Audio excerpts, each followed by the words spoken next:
கந்தா கடம்பா திருமுருகையா சிவகார்த்திகேயா மால்மருகா செந்தமிழில் திருப்புகழ் பாடி நின்றால் மனம் மிஞ்சிடும் இன்பம் விளையுதையா. சிரகிரி வேலவனை காண்கையிலே விழிவோரம் கண்ணீர் பெருகிடுமே. கந்த சஷ்டி கவச்சம் போதுவோர்க்கு கந்தன் கருணை என்றும் துணை வருமே.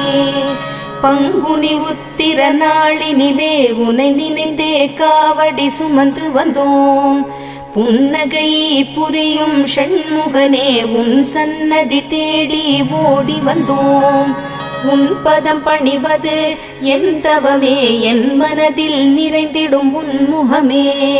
ஷண்முக பிரிய குஹ குரு சரவணனே வந்தே இன்னருளை தர வேண்டும். தென்பழனி மலையில் ஆண்டி முகம் சென்னிமலை